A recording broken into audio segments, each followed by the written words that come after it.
mursalin wa ala alihi wa ashabihi rasulillah. Kita mengucapkan puji dan syukur kepada Allah Subhanahu wa taala.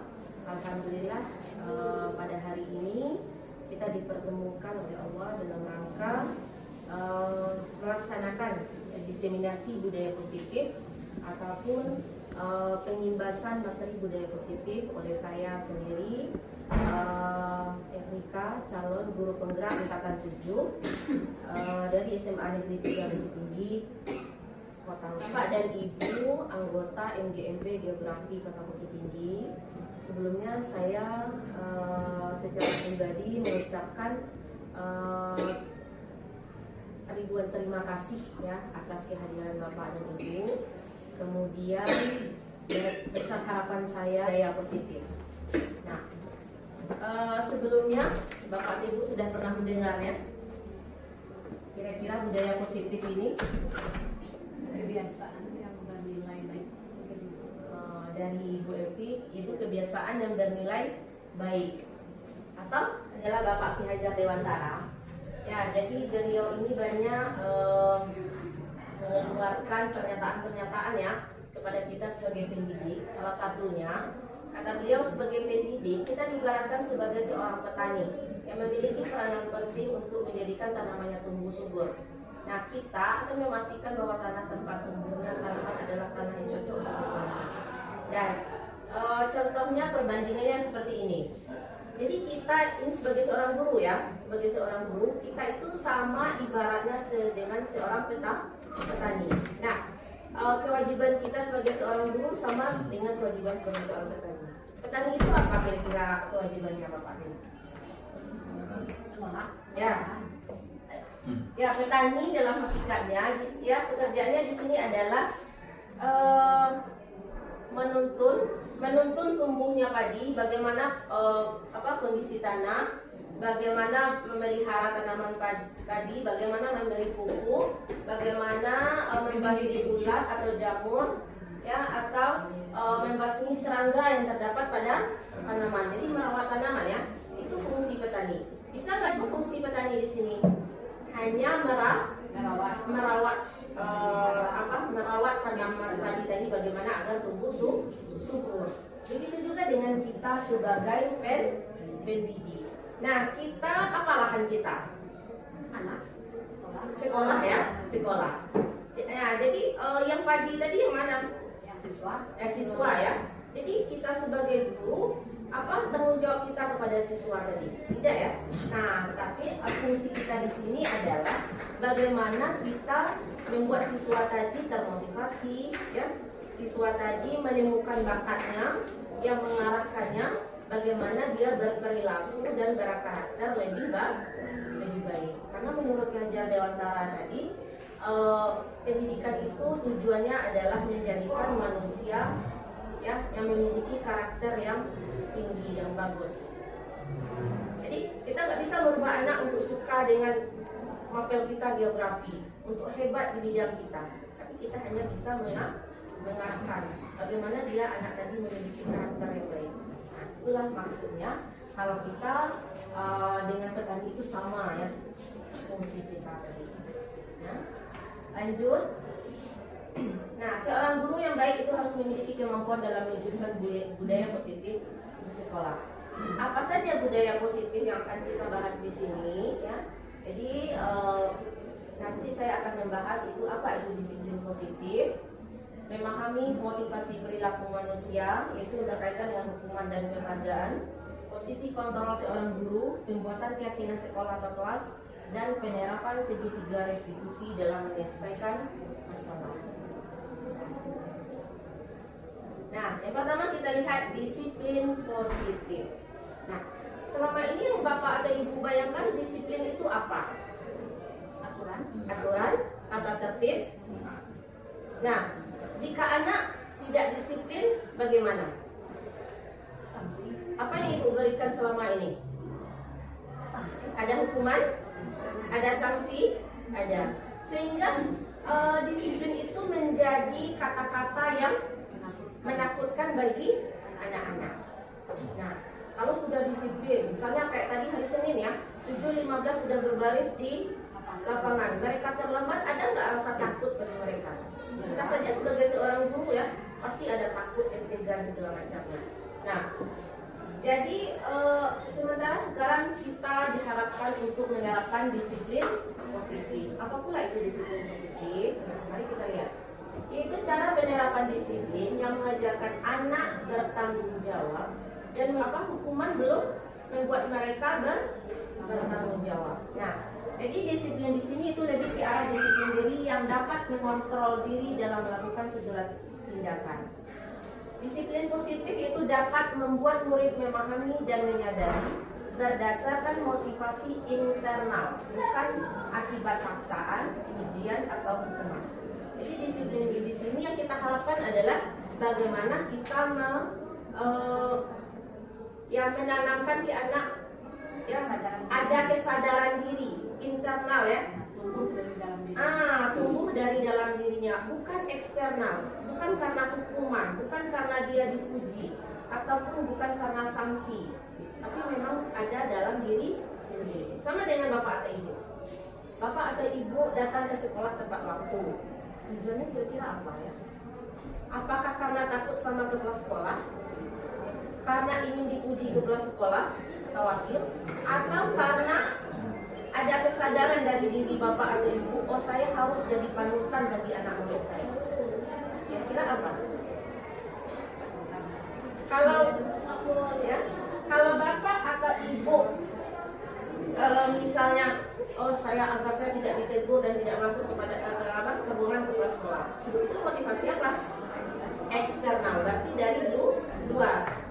Ingin dipuji, oh ibu ini rajin, sebelum ini dia selalu datang lebih awal mendapat pujian atau penghargaan, berarti itu eksternal. Tapi ibu, bapak atau ibu ingin bagaimana murid saya kan harus jadi contoh teladan bagi mereka, masa saya terlambat, berarti itu adalah motivasi internal. Jadi ini. Dan yang ketiga itu motivasi internal, itu untuk menjadi orang yang mereka inginkan dan menghargai diri sendiri dengan nilai-nilai yang mereka percaya. Jadi ketika motivasi kita ingin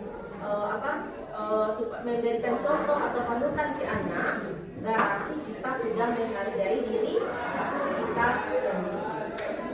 Nah, jadi bapak dan ibu bisa memilih kira-kira motivasi apa yang akan kita tanamkan ke anak. Baik, masuk kita yang kedua itu perubahan paradigma, atau di sini adalah teori kontrol. Ya, teori kontrol. Sekarang saya ada permainan, ya. Jadi ibu berdua ya, kita mainnya berdua saja. Tulis apa barang berharga atau yang sesuatu yang berharga bagi bapak yang ibu miliki, tulis satu ya. Kemudian bapak dan ibu silakan digulung ya. Jadi nggak boleh kelihatan sama temannya ya. Nggak ada ditempel. Ya. Bapak dan ibu satu orang membuat barang berharga. Ya, istilahnya benda berharga, bebas. Dan nanti temannya yang satu lagi berusaha untuk mengetahui apa sih yang barang berharga yang kamu miliki, ya. Nah, Bu, bisa dengan cara dengan lemah lembut, bisa dengan cara kekerasan. Baik, Bu Rika sudah diberi kesempatan, dan Bapak Ibu semuanya. Terima kasih juga sudah memberi kesempatan kepada kelompok kami, saya Ibianti dengan partner saya yaitu Bu Lydia. Tadi saya sudah menulis dari segi permainan yang disampaikan oleh Bu Rika. Saya sudah menulis sesuatu yang berharga, yang menurut saya itu mungkin berbeda dengan Bapak Ibu semuanya. Sudah saya tulis dan sudah saya simpan. Tadi Bu Widya sebagai partner saya berusaha untuk mengetahui apa yang menjadi sesuatu yang berharga bagi saya, dengan cara membujuk dan menyatakan kita kan satu sekolah, kita kan best friend, tolong ini untuk diberitahu karena ini merupakan rahasia. saya tidak memberikan dan beliau berusaha juga untuk memancingnya dan tetap. Jadi ini tetap menjadi rahasia pribadi saya tanpa diketahui oleh Bu Widya. Karena waktu yang dibatasi, beliau tadi tidak sampai mengancam saya untuk mengetahui ini. Demikian Berarti Ibu Evi mempertahankan ya, mempertahankan tidak dulu dan tidak mau memberikan barang berharganya ya. Tidak. Oke, terima kasih kepada Bu Evi Ya, yang sudah yang sudah mempertahankan barang milik berharganya. Ya, itu mungkin perwakilan ya, mungkin sama dengan bapak atau ibu yang lainnya ya, berusaha untuk tentang realitas. Jadi begini, Ibu Evi tadi memiliki barang berharga dan Ibu Widya ingin mengetahuinya. Nah, sebenarnya siapa yang sedang mengontrol dirinya dan siapa yang sedang dikontrol? Antara Ibu Evi dengan Widya dulu. Yang mengontrol Bu Evi ya. Jadi Bu Evi tadi sudah berhasil dia sendiri yang mengontrol dirinya. Bu Widya pengontrol ya. Dia berusaha dengan apa? Dengan bujukan, dengan rayuan, dia bilang kita kan bestie, kita kan dari satu sekolah, masa nggak mau memberitahukannya, ya? Atau yang terakhir mungkin udah bosan ya dengan ancaman, awas kamu ya, awas besok ya saya ini itu kan? Dan itu adalah bentuk kontrol kita. Nah, bentuk pengontrolan diri. Jadi sama ya dengan kalau antara kita guru dengan siswa, ya. Anak mau diatur, ya anak mau diatur berarti apa? Yang pengontrol siapa di sini? Guru ya, ya dia dikasih hukuman, dia dikasih sanksi, dia mau menerima, mau ya? Mau ya kalau dari guru, karena dia memberikan, dia pasrah, ya dia pasrah untuk dikontrol, tapi dari dalam hatinya itu mereka tetap teguh tidak mau. Nah, ya, jadi kenapa anak mau dihukum, diberikan sanksi dan segala macamnya? Karena dia dikontrol. Bisa dengan pujian ya, bisa dengan hardikan, bisa dengan apa? Dengan marahnya kita. Nah, tetapi dalam hatinya dia sebenarnya dia tidak menerima. Begitulah yang apa? Sifat kontrol itu selama ini. Nah, dari stimulus respon. Kalau stimulus respon itu realitas atau kebutuhan kita itu sama, antara guru dengan siswa itu sama kebutuhan kita, tapi kita harus bisa merubah mindset kita kepada teori kontrol. Realitas atau kebutuhan kita itu berbeda. Ya, jadi ke anak itu kita memandang kita berbeda, kebutuhan kita itu berbeda. Nah, kemudian yang kedua, semua orang melihat hal yang sama, sementara pada teori kontrol setiap orang memiliki gambaran berbeda. Nah, stimulus respon kita mencoba mengubah orang agar berpandangan sama dengan kita. Jadi kita berharap anak itu sama berpandangan dengan kita ya. Sementara pada teori kontrol kita berusaha memahami pandangan orang lain tentang dunia. Jadi ketika anak bersalah, kita berusaha memahami kenapa dia berbuat seperti itu.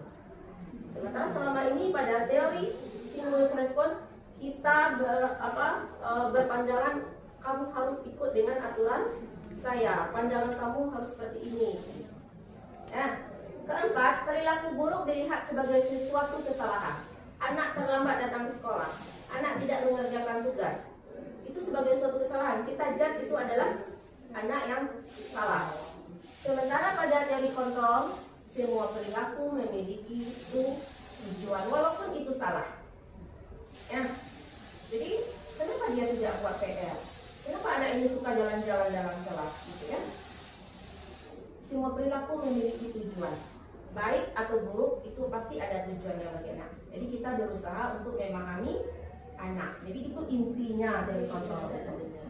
Nah, dalam teori stimulus respon, orang lain bisa mengontrol saya. Ya, anak mengatakan orang lain, guru bisa mengontrol saya. Tetapi dalam teori kontrol hanya Anda yang bisa mengontrol diri Anda, seperti Bu Evi tadi ya. Hanya Bu Evi yang bisa mengontrol dirinya sendiri, tidak bisa orang lain mau membujuk, mau merayu segala macam. Kemudian saya bisa mengontrol orang lain, itu itu yang kita anggap kepada anak ya selama ini, saya bisa mengatur kamu. Ya. Sementara dalam teori kontrol, Anda tidak bisa mengontrol orang lain. Kita tidak bisa mengontrol orang lain. Walaupun kita sebagai pendidik, kita guru di dalam kelasnya, kita wali kelasnya, saya tidak bisa mengontrol orang lain. Pemaksaan ada pada saat bujukan gagal. Misalnya Ibu Widya tadi, seandainya gagal membujuk, bisa terjadi pemaksaan? Ya. Sementara pada teori kontrol, kolaborasi dan konsensus menciptakan pilihan-pilihan baru. Jadi diharapkan di teori kontrol ini ada kolaborasi bersama. Kalau dalam stimulus respon model berpikir itu kita itu menang atau kalah. Sementara pada teori kontrol model berpikir kita itu adalah menang dan menang. Nah, ini adalah perbedaan teori stimulus respon tentang teori dan teori kontrol. Jadi dulu yang kita pakai yang mana? Stimulus respon. Jadi kita berharap bisa mengubah paradigma kita itu kepada teori kontrol. Boleh bertanya? Ya, silakan. Tadi sudah disampaikan kita melihat perbandingan antara stimulus dengan teori kontrol. Nah, kalau dulunya kita berada di posisi yang sebelah kiri, sekarang diharapkan berada di posisi sebelah kanan. Nah, kalau kita lihat keadaannya di dalam kelas, andaikan kita berilustrasi sekarang ini, berarti pernyataan-pernyataan dalam teori kontrol tersebut adalah si anak dia diberi kalau seandainya ada sesuatu yang salah, anak tentu kalau dari pernyataan itu semua perilaku memiliki tujuan. Dia memiliki tujuan kenapa dia berbuat seperti itu, kenapa dia misalnya contohnya dari satu tempat ke tempat yang lain dia berjalan-jalan. Terus kalau kita lihat dari di lapangan, tentu ini akan mengganggu.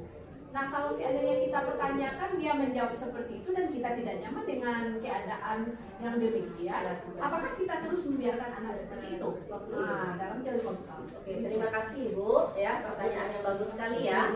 Apakah kita akan membiarkannya seperti itu? Nanti akan ada solusinya ya, dan bagaimana posisi kita untuk mengontrol anak tadi. Ya, akan ada nanti namanya posisi apa yang akan kita pakai. Apakah dengan hukuman nanti namanya, ataukah dengan Berarti masih sebagai boleh ada teman? hukuman. Apa? Berarti masih boleh ada hukuman. Kita lihat nanti posisi kita sebagai guru itu apa saja. Ya. Nah, ada solusinya nanti untuk anak-anak yang bermasalah dengan kedisiplinan ini. Oke. Nah, sedikit saya menjelaskan di sini ada namanya kebajikan universal atau yang disebut dengan kebaikan universal ya, yaitu nilai-nilai kebajikan yang disepakati bersama lepas dari suku, bangsa, agama. Nah, nilai-nilai ini merupakan payung besar dari sikap dan perilaku kita, atau nilai ini merupakan fondasi kita berperilaku. Nah, jadi dalam hal ini Bapak atau Ibu, kita diharapkan memberikan semacam nilai kepada anak, menentukan bersama anak nanti nilai kebajikan apa yang harus mereka tanamkan. Ya, nah di sini lebih kepada apa saja itu beriman dan bertakwa kepada Tuhan Yang Maha Esa, berkebenekaan global, bergotong royong, mandiri, kreatif, bernalar kritis ya. Kita harapkan anak memiliki kebajikan universal seperti itu, kebaikan-kebaikan. Ya. Kemudian kita lanjut. Nah, ini tadi sudah. Nah, ini motivasi perilaku manusia. Motivasi internal. Apa motivasi internal kita yang ketiga tadi? Dari dalam itu. Ya. Kan ada motivasi eksternal, hukuman, penghargaan termasuk motivasi eksternal. Ya, yang ketiga itu motivasi internal, yaitu kesadaran di sendiri. Itu untuk menjadi orang yang mereka inginkan dan menghargai diri sendiri dengan nilai-nilai yang mereka percaya. Misalnya seperti saya jelaskan tadi, anak atau kita datang ke sekolah tepat waktu. Kenapa kita datang tepat waktu? Karena kita, misalnya kita sebagai guru ini, karena kita menghargai diri kita ya. Kita ingin memberikan contoh atau teladan kalau kita tepat waktu datang ke sekolah supaya anak juga berlaku seperti itu. Berarti kita menghargai diri sendiri dengan nilai yang mereka percaya. Percaya nggak ibu dengan nilai tadi? Ya. Nah, kemudian motivasi bagaimana untuk menumbuhkan motivasi internal ini? Hindari hukuman dan penghargaan berlebihan agar meminimalisir motivasi eksternal dalam diri murid. Ini kita diharapkan untuk menghindari hukuman dan pujian. Nah, nanti mungkin akan ada kejutan kepada bapak dan ibu. Penghargaan itu bagaimana sebenarnya? Boleh nggak kita berikan kepada anak? Ya? Dah, kemudian kita masuk kepada hukuman, konsekuensi, dan restitusi. Coba anak ibu bapak perhatikan 3 gambar ini, kira-kira berbeda? Berbeda. Gambar pertama, hukuman. Gambar kedua, ini sanksi ya, atau konsekuensi. Gambar ketiga, kira-kira apa ini namanya? Sisanya restitusi. Kemungkinan ini adalah restitusi. Ya. Dah, kita lanjut. Dah. Jadi ada 3 bentuk tadi ya, bagaimana kita memberikan disiplin tadi kepada anak. Ada dalam bentuk hukuman, ada dalam bentuk sanksi, ada dalam bentuk restitusi. Kalau kita memberikan hukuman kepada anak, berarti kita sudah melakukan yang namanya identitas gagal ya dalam menjalankan disiplin tadi. Kalau identitas berhasil itu atau sukses ada 2, ada berupa sanksi atau konsekuensi dan ada berupa restitusi. Nah, hukuman, misalnya anak datang terlambat, kita suruh anak hormat bendera, lari di lapangan. Menyakitkan nggak itu bagi anak?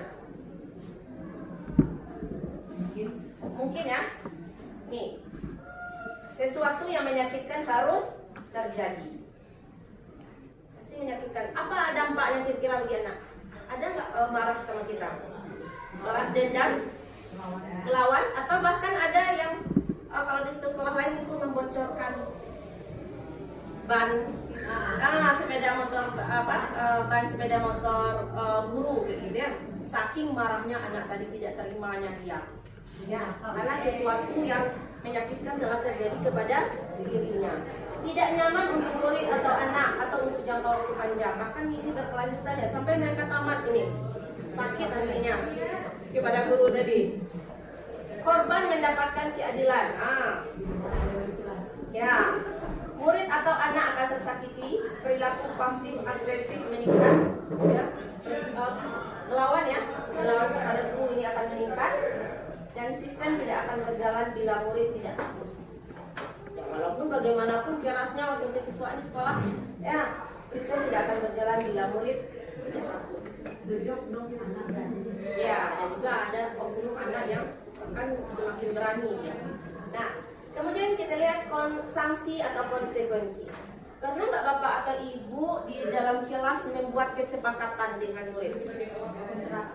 Nah, jika mereka tidak melakukan ini, nanti apa sanksinya? Pernah nggak katanya seperti itu? Kalau kamu tidak mengumpulkan tugas tepat waktu, berarti apa nanti sanksinya? Anak biasanya Menilai, ya. Berarti nilai dikurangi ya. Yang telat mengumpulkan tugas nilai dikurangi. Nah, itu adalah namanya sanksi atau konsekuensi. Nah, jadi kalau sanksi itu ada kesepakatan dengan anak. Ya. Nah, nanti kita kalau kamu tidak seperti ini, kembali kita kepada kesepakatan tadi.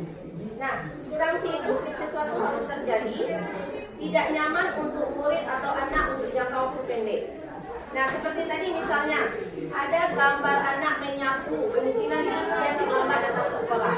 Ya, ketika masuk ke dalam lokal, ketuk pintu, kata gurunya, silakan kamu bersihkan halaman terlebih dahulu. Ya, kira-kira nyaman nggak ini buat anak? Tidak nyaman untuk anak jangka waktu pendek. Kira-kira bagus, positif nggak itu nilainya? Nah, Satu sisi positif ya, karena kita sudah membelajarkan anak bertanggung jawab. Makanya tadi ada identitas berhasil atau sukses. Kemudian korban bisa diabaikan. Ya, murid atau anak dibuat tidak nyaman, perbuatan hanya bertahan dalam jangka waktu pendek. Tapi ternyata ini kurang efektif juga ya. Besok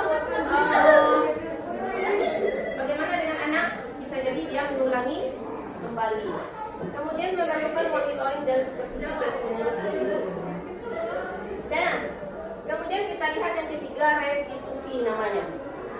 Ya, gambarnya tadi ini ada guru yang sedang berdialog dengan anak. Nah, pertanyaan Bu Evi tadi bisa terjawab di sini. Misalnya anak tadi suka jalan-jalan dalam lokal. Ya, kita tegur 1 kali 2 kali masih seperti itu ya. Saran saya adalah lakukanlah yang namanya restitusi. Ya, dipanggil anak, ya, kita panggil anak misalnya berdialog dengan kita berdua. Nah, kemudian di sini kita nanti menanyakan, ya, apa penyebab anak melakukan hal itu. Ya, setelah itu ditanyakan bagaimana kira-kira apa salah atau benar yang dilakukannya. Kemudian kita kembalikan keyakinannya, keyakinan kelas yang kita buat, atau kontak belajar yang telah kita buat tadi. Kembalikan ke anak tadi. Jadi istilahnya konsekuensinya atau akibatnya atau apa yang akan dilakukannya kembalikan ke anak. Dan nanti akan kita lihat di video yang lebih tepatnya ya. Baik, sudah dipahami. Kemudian dihukum oleh penghargaan. Bapak atau Ibu pernah memberikan penghargaan kepada anak? Ya. Misalnya dalam pembelajaran, anak mendapatkan nilai yang bagus, atau anak bisa menjawab pertanyaan kita. Pernah memberikan penghargaan, walaupun kecil itu, bisa ya, beda, bisa merujuk ujian, ya. Nah, pernah ya. Ternyata penghargaan itu tidak efektif ya. Dia boleh tapi jangan terlalu berlebihan. Ya. Al-Fikon mengungkapkan baik penghargaan maupun hukuman adalah cara mengontrol perilaku seseorang yang menghancurkan potensi untuk pembelajaran yang sesungguhnya. Menurut Kon, secara ideal tidak akan menjadi itu sendiri. Jadi ketika anak tidak diberikan penghargaan besoknya, kira-kira bagaimana? Tidak? Bisa nggak mengurangi apanya? Semangatnya? Bisa jadi ya. Kita lihat. Nah, dihukum oleh penghargaan. Ternyata penghargaan itu masih bersifat dekat dengan hukuman. Ya. Akibat memberikan penghargaan itu hanyalah berupa jangka pendek di jangka panjang. Penghargaan itu tidak efektif ya, karena bisa jadi besok anak ketika dia tidak dipuji lagi dia tidak diberikan, ya. Atau tidak diberi hadiah, udah kan nggak ada hadiah sekarang ini. Ya. Kemudian penghargaan itu merusak hubungan. Nah, misalnya Bu Emma dengan Bu Nelly ya, Bu Emma karena dia bisa saya kasih apa? Saya kasih penghargaan. Kira-kira ada nggak kecil hati temannya itu? Ya, bisa jadi ya. Ini akan merusak hubungan dia ke dia aja. Sementara yang lain tidak dapat kesempatan. Kemudian penghargaan itu mengurangi ketepatan, jadi kurang tepat. Penghargaan menurunkan kualitas. Ya, orang yang sering diberikan penghargaan itu bisa jadi apa? Kualitas kerja itu akan menurun. Dan orang tidak diberi penghargaan, dia bekerja secara dari hatinya, ya, itu akan bagus karyanya. Penghargaan mematikan kreativitas, penghargaan itu bersifat menghukum, ya, dan motivasi dari dalam diri. Kemudian kita masuk kepada kebutuhan dasar, ya. Sebenarnya kita manusia ini itu memiliki 5 kebutuhan dasar, ya, tidak bisa kita elakkan. Secara alamiah ini, yang pertama kebutuhan untuk bertahan hidup atau survival. Kedua, kebutuhan akan cinta dan kasih sayang. Kebutuhan akan kebebasan. Kebutuhan akan kesenangan. Dan kebutuhan akan kekuasaan. Nah, jadi misalnya seperti ini. Tadi teori kontrol ya, bagaimana kita berusaha untuk memahami anak. Jadi dituntut kita di sini bagaimana kita bisa memahami 5 kebutuhan anak. Misalnya kasusnya ada misalnya kasus dalam lokal seperti ini ya. Ada seorang anak yang mungkin usil ya, atau bandel atau nakal mungkin bagi kita. Dia sering mengambil punya temannya. Kalau dalam lokal apa yang sering diambil oleh anak ya? Pena, ya, pensil atau apalah, ya, sehingga menyebabkan anak tadi bertengkar, gitu ya. Nah, kemudian kita marah kepada anak yang suka mengambil tadi, ya. Kita harus pahami kira-kira kenapa dia mengambil itu, ya, suka mengambil pena temannya. Ya, kemungkinan itu adalah karena kebutuhannya. Nah, kita harus bisa pahami. Kita bisa menanyakan langsung si anak tadi, gitu ya. Misal yang pertama mungkin saja karena mari kita lihat posisi. Sangat bahagia ibu dan bapak guru hebat dalam penerapan disiplin positif restitusi. Salah satu program yang dikembangkan adalah 5 posisi kontrol. 5 posisi kontrol dalam restitusi adalah proses perjalanan seorang pendidik agar dapat mengenali dirinya. Pada video kali ini, kita akan membahas tentang 5 posisi kontrol yang dikembangkan oleh Diane Rosen dan contoh penerapan.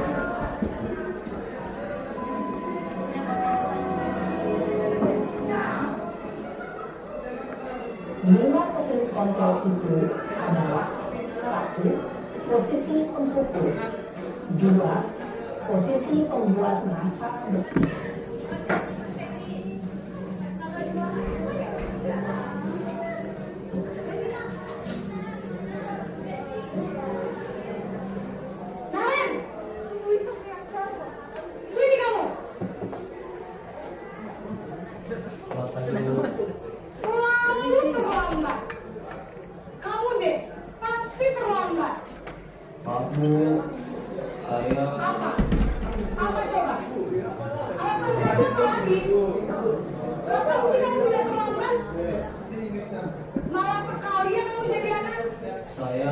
Dasar pemalas. Gak kapok-kapok sih kamu. Sudah berapa kali terlambat? Sana, kamu keliling lapangan basket 2 kali. Kenapa saya harus keliling lapangan basket, Bu? Kenapa? Kamu melawan ibu. Berani-beraninya jawab. Sudah terlambat, masih berani jawab pula. Sekarang, keliling lapangan basket 5 kali sekalian. Biar kapok. Cepat. Pergi sana ke lapangan basket. Posisi pemukul biasanya berbicara dengan nada tinggi, menghadap, menunjuk-nunjuk, menyakiti, dan menyindir. Hukuman bisa berupa fisik maupun psikis. Ibu dan bapak guru hebat, dampak yang terjadi pada murid ketika guru berada pada posisi pemukul adalah murid cenderung akan memberontak, bahkan menyimpan dendam.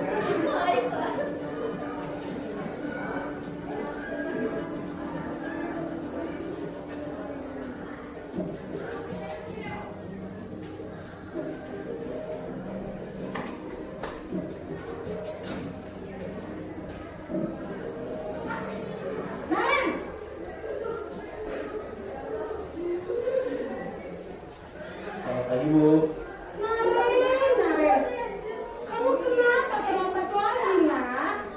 Ya Tuhan, Naren, kamu senang ya bikin ibu susah ya?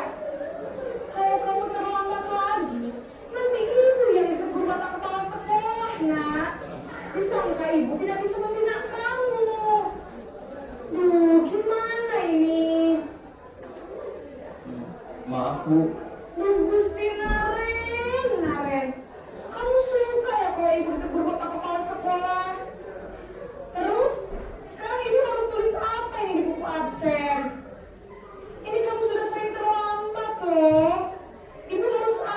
coba? Maaf Bu, maaf sekali. Ya sudah, lain kali jangan bikin ibu susah lagi ya nak ya. Ibu tidak akan kuat lagi kalau kamu gini terus. Bisa jantungan kalau ibu tegur bapak kepala sekolah. Sana cepat kelas. Maaf ya Bu, maaf sekali. Posisi membuat rasa bersalah, berbicara dengan nada tenang, cenderung lembut. Namun kata-kata yang diutarakan membuat murid merasa menjadi orang yang gagal. Memandang buruk dirinya sendiri, merasa tidak berharga, dan tidak sanggup membahagiakan orang lain. Ketika guru mengambil posisi pembuat rasa bersalah, murid akan menganggap dirinya yang bersalah dan ia akan menyimpan emosi negatif tersebut di dalam dirinya.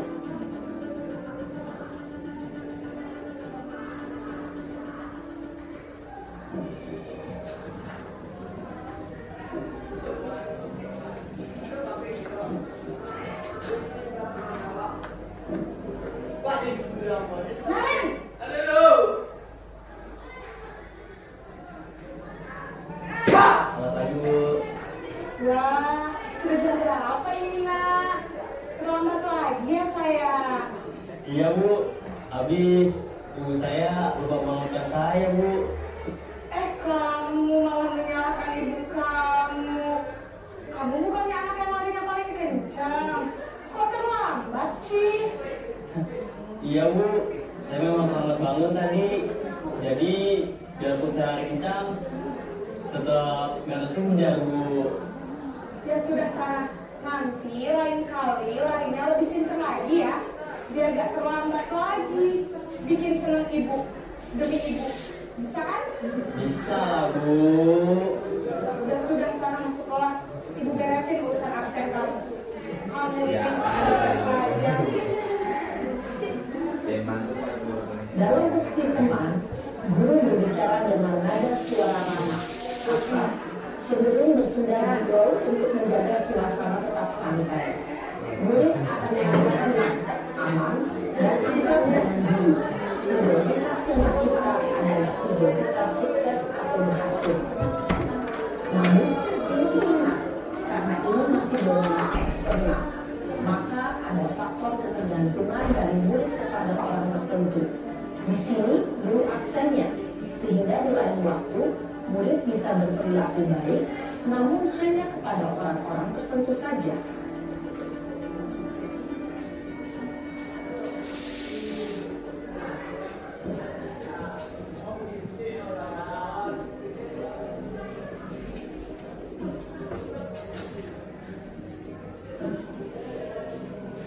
Naren!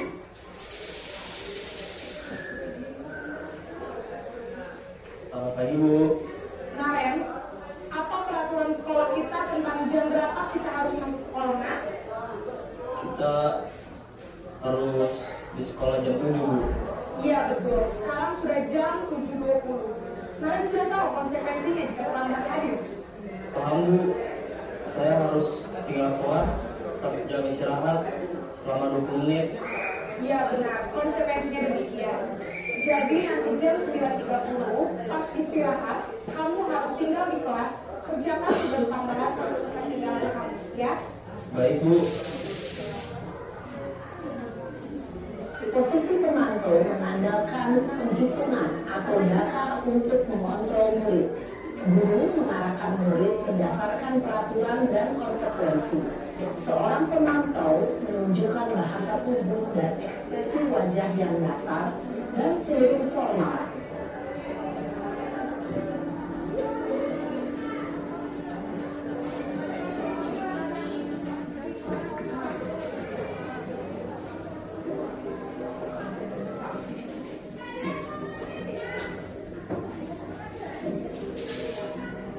Naren!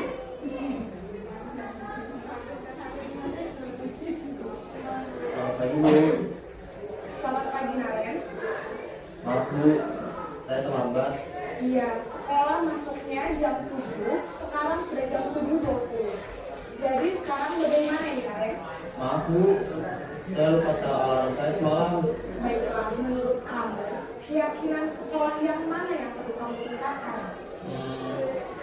Menghargai diri sendiri dan orang lain mungkin ya, Bu. Setuju. Jadi, apakah Naren meyakini prinsip saling menghormati tersebut? Iya, Bu. Saya meyakininya. Apakah Naren bersedia memperbaiki masalah pelanggaran ini? Bersedia, Bu. Bagaimana kamu akan memperbaiki masalah pelanggaran ini? Saya akan coba untuk tidak lupa menyetel alarm saya, Bu.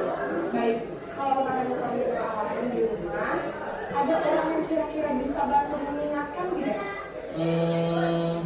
Ada, Bu. Kata saya, Kak Emma. Ada lagi selain KM? Selain Kak Emma, ada Ibu saya. Baik, jadi yang mengingatkan Naren adalah Kak Emma dan Emma. Kira-kira akan mulai saat kapan Naren? Setelah pulang sekolah, akan segera saya lakukan. Baik, jadi Naren akan setel alarm untuk bangun besok pagi dan akan diingatkan oleh kakak dan ibunda Naren ya.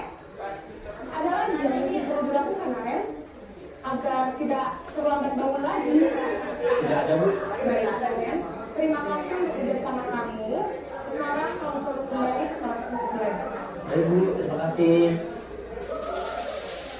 Posisi manajer adalah posisi kontrol yang disarankan untuk membimbing murid memiliki sikap disiplin yang positif, yaitu murid yang mandiri, bertanggung jawab, dan dapat memecahkan masalah. Tujuan dari posisi ini adalah agar murid dapat berefleksi atas tindakannya. Guru akan dengan tulus memberikan pertanyaan-pertanyaan bermakna, sehingga membuat murid dapat belajar dari kesalahannya dan mencari sebuah solusi untuk menyelesaikannya. Ibu dan Bapak guru hebat, setelah mengamati adegan kelima posisi kontrol tadi, kira-kira posisi mana yang paling ideal? Posisi mana yang dapat menunjang motivasi dan prinsip murid? Ya, tentu posisi manajer. Posisi ini memang posisi ideal yang ingin dituju setiap pendidik. Pada posisi inilah, guru dapat menerapkan disiplin positif dan berpihak pada murid, yang memerdekakan murid. Perjalanan seorang pendidik tentunya tidak mudah untuk sampai pada posisi seorang manajer. Namun, tujuan kita pasti, yaitu menciptakan murid-murid yang mandiri, merdeka, dan bertanggung jawab. Semoga penggambaran 5 posisi kontrol yang telah diperlihatkan ini dapat menjadi ajang refleksi bagi kita semua, agar dapat terus mengasah dan menerapkan disiplin positif yang memerdekakan murid. Mari terus berlatih dan bersemangat. Selamat menerapkan. Salam dan bahagia Ibu dan Bapak guru hebat.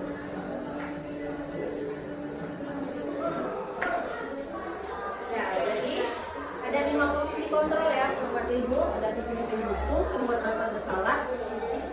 Ketiga, teman. 4, pemantau. Dan yang kelima, manajer. Kira-kira selama ini kita terapkan yang mana? Pembuku, pembuat rasa bersalah? Iya juga. Ya, seolah-olah kita membuat anak itu bersalah dengan menunjukkan apa yang telah kita korbankan, ya. Kemudian jadi posisi mana yang ideal dan yang bagus untuk kita? Manajer. Oke. Nah, jadi manajer ini nanti dalam melakukan posisi manajer ini akan ada kaitannya dengan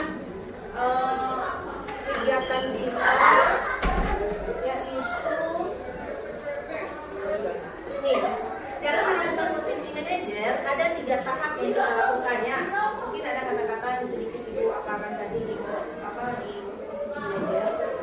Kita dalam melakukan posisi manajer itu ada 3 tahap. Yang pertama, ya ini namanya segitiga restitusi, ya. Yang pertama itu menstabilkan identitas. Yang kedua, validasi tindakan yang salah, dan yang ketiga, menanyakan keyakinan kelas sekolah. Menstabilkan identitas, misalnya seperti ini, anak kan dipanggil tadi ya, kemudian kita katakan dia salah berada terlambat. Kita buat pernyataan seperti ini, berbuat salah itu adalah hal yang biasa, ibu juga pernah dulu melakukannya. Nah, pernyataan-pernyataan kita seperti itu namanya menstabilkan identitas. stabilitas, artinya distabilkan dulu emosi anak tadi, dibuat mereka merasanya nyaman. Kalau kita juga dulu pernah salah, kita juga pernah telat mengumpulkan tugas dan sebagainya. Yang kedua, validasi tindakan yang salah, validitas ya. Ditanyakan kenapa, apa penyebab dia anak tadi berbuat salah. Nah, nanti anak akan menjawab sesuai dengan 5 kebutuhan dasar tadi. Saya ingin senang Bu, saya ingin bebas Bu, saya karena saya butuh dengan pena tadi, saya tidak punya uang dan sebagainya. Kita dengar alasannya. Ini validasi dulu tindakan mereka. Jadi kita tidak langsung menjudge ya, oh ini salah waktu mengambil pena temanmu. Yang ketiga, kita tanyakan keyakinan kelas atau sekolah mereka. Kira-kira kalau mengambil pena teman tadi salah nggak? Salah nggak? Nah, melanggar yang mana? Oh, saya sudah mengambil dari orang lain apa? Sudah tidak disiplin atau saya tidak menghargai orang lain, menghormati orang lain. Itu namanya menanyakan keyakinan kelas. Nanti kita tanya lagi, seperti Naren tadi kan terlambat. Kira-kira apa yang akan kamu lakukan? Jadi kita tanyakan di anak, kita tanyakan di anak, apa yang akan dilakukan anak? Oh, saya akan memberikan alarm Bu, saya akan meminta tolong kakak saya, ibu saya, kan? Nah, jadi ini adalah masuk kepada menanyakan keyakinan kelas. Ini Zah, gimana kabarnya? Baik Bu. Baik ya. Ziza, tahu kenapa Ibu panggil? Iya Bu, tahu Bu. Ada apa itu? Tugas saya Bu. Tugas. Banyak yang tidak terkumpul. Banyak tugasnya yang tidak terkumpul ya, sehingga banyak nilainya yang kosong gitu ya. Ya, jadi Ibu dengar dari guru mapel yang lain juga seperti itu ya. Banyak nilai Ziza itu yang kosong kayak gitu. Nah, kira-kira apa penyebabnya? Nah, saya setelah pulang sekolah itu kan Bu ada latihan basket Bu. Ya. Jadi saya sangat merasa lelah kan Bu. Tidak ada waktu untuk mengumpulkan tugas Bu. Oh, jadi setelah siap pulang sekolah selalu latihan basket, kemudian Bermain HP Bu. bermain HP dan ya tinggal lupa dengan tugas gitu ya. Iya Bu.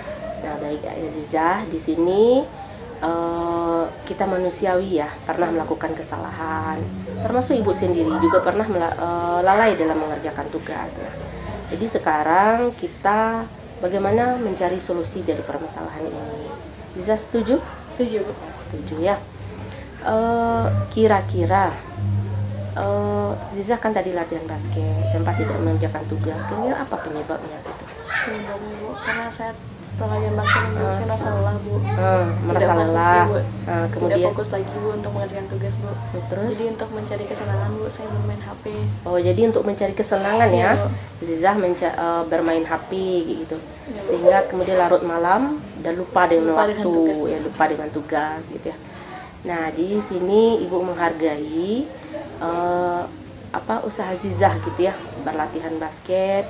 Kalau Zizah itu telah menghargai diri Zizah gitu, bagaimana untuk berprestasi lebih baik ke depannya. Akan tetapi Zizah juga harus tahu bagaimana mengatur waktu untuk belajar gitu.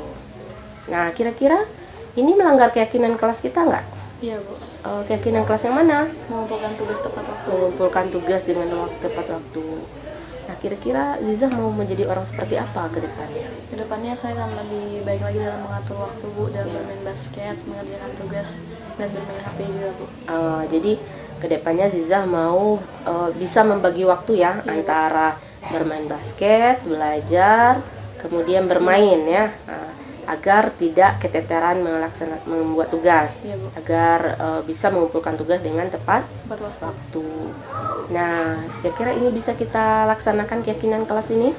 Bisa Bu. Bisa ya. Nah, jadi Ibu berharap Zizah bisa menjadi orang yang lebih baik lagi untuk kedepannya Iya Bu. ya. Baik, kalau begitu ya silahkan Zizah untuk kembali ke kelas. Iya Bu. Terima kasih Bu. Iya, Maaf, sama-sama. Ibu. Iya. Warahmatullahi wabarakatuh. Perkenalkan, nama saya Ija Syaira dari kelas 11 IPS 5.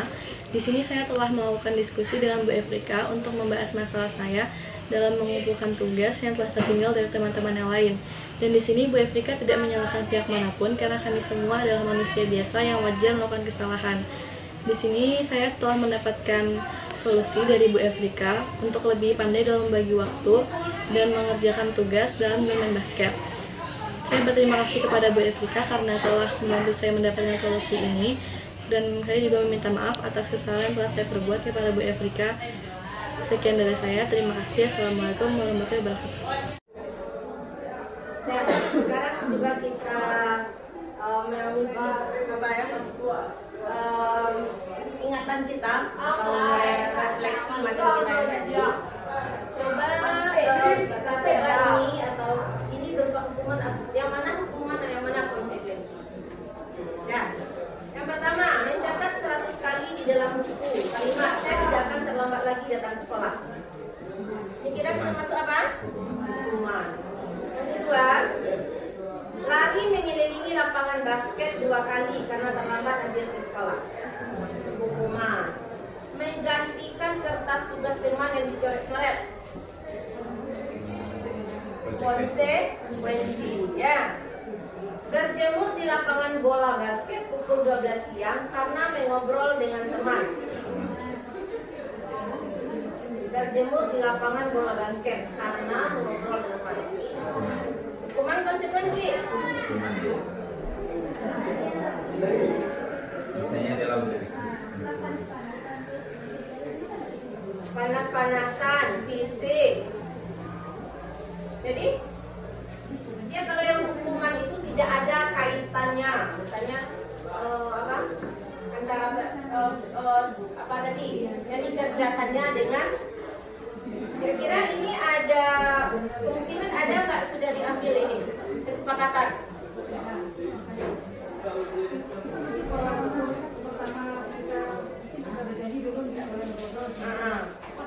Mungkin pas selesai belajar, kalau apa sanksinya atau apa konsekuensinya? Jika kamu mengobrol juga. Ya, jadi ini adalah konsekuensi atau sanksi. Kemudian murid diminta bertelanjang kaki sepanjang hari karena tidak menggunakan sepatu warna hitam sesuai peraturan sekolah. Hukuman ya.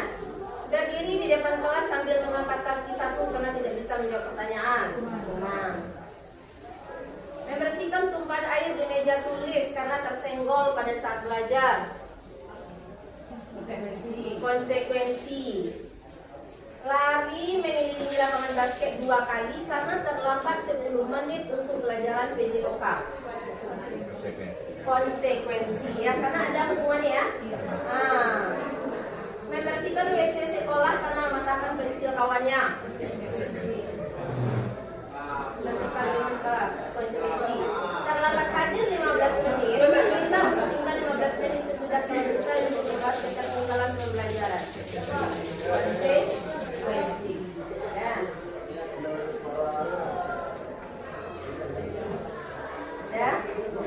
Kemudian ya, saya minta yang terakhir ini ada refleksi dari kita.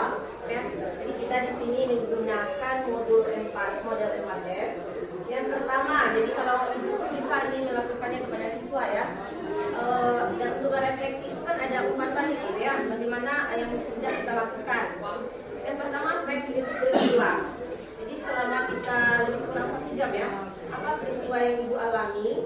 Kemudian yang kedua, feeling bagaimana perasaannya. 3, finding apa pembelajaran yang ibu dapatkan atau bapak dapatkan. Dan yang keempat, future apa kedepannya atau langkah kedepannya yang akan ibu terapkan atau berikan. Saya minta mungkin 1 orang bisa mengutarakan ya perwakilannya untuk refleksi. Kira-kira bisa dipahami ini? Ya, peristiwa proses. Iya, selama proses pembelajaran ini bagaimana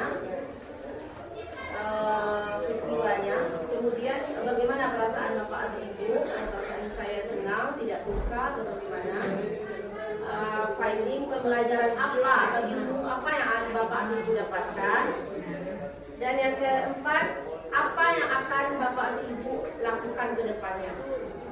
Ya, mungkin untuk satu orang bisa. Ibu Emma. Kak Ima tadi kan di sini kan? Iya. Peristiwa kalau peristiwa namanya itu kita tadi emang terlambat dan ketinggalan pelajaran karena mungkin sebelumnya itu nggak orang yang berharga. Iya. Peristiwa kemudian perasaan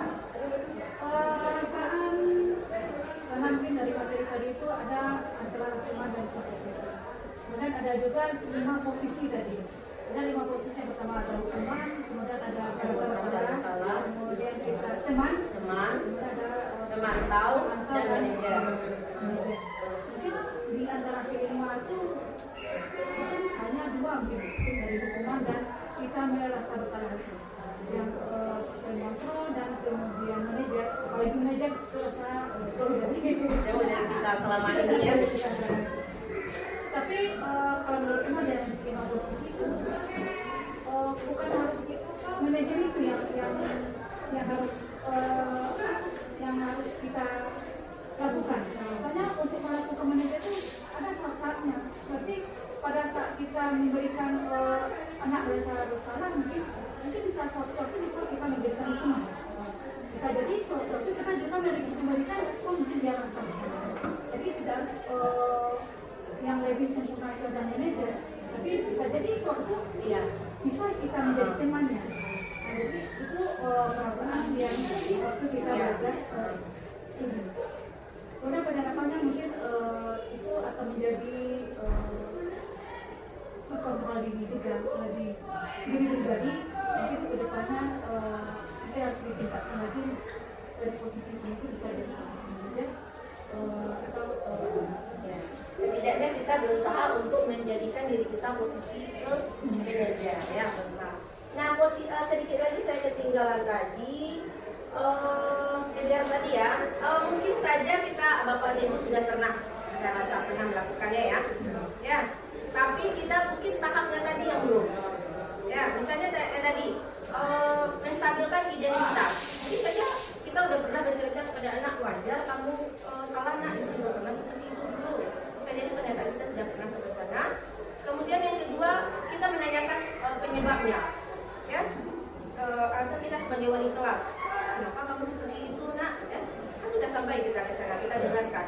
Bisa jadi kita yang ketiganya belum lanjutin itu yang bisa saya sampaikan pada hari ini. Mudah-mudahan bermanfaat bagi Bapak atau Ibu, dan nanti harapan saya kita bisa terapkan ya, paradigma kita bisa lebih berubah. Kemudian bagaimana kita melakukan disiplin positif dalam sekolah kita masing-masing.